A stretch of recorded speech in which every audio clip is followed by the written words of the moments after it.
Young South Africans believe that education is the great equalizer, that if you work hard, study late nights, pass exams, and earn a degree, the doors will open, that merit would matter, that effort would be rewarded. Graduation day comes and goes, the photos are taken, the gown is returned, and then reality arrives. The first job application is sent, then the second, then the 20th, then the 100th, each time the same silence, or worse, a polite rejection email that never mentioned skills, experience, or potential. Instead, it mentioned demographics. In South Africa today, being a graduate does not mean you are employable. Youth unemployment sits at over 45%, and even among graduates, unemployment continues to rise. A degree no longer guarantees a job. It simply qualifies you to join a longer queue. But here's the part we don't talk about honestly enough. Race-based employment laws created to fix the injustices of the past now operate in ways that trap a new generation, including people who never benefited from apartheid and who still live with poverty, overcrowded homes, and struggling schools. So for many colored graduates, the situation is especially harsh.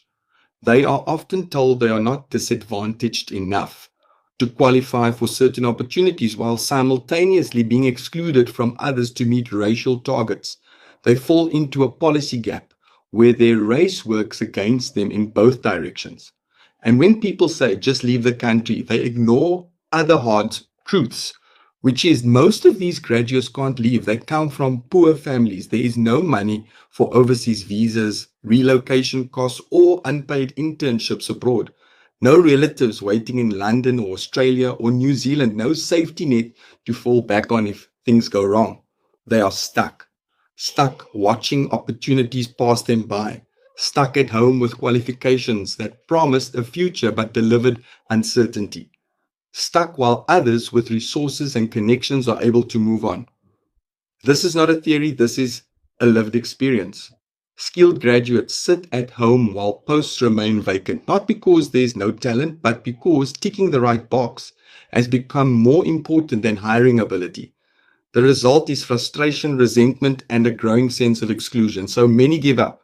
Some accept work far below their qualifications just to survive. Others lose hope entirely.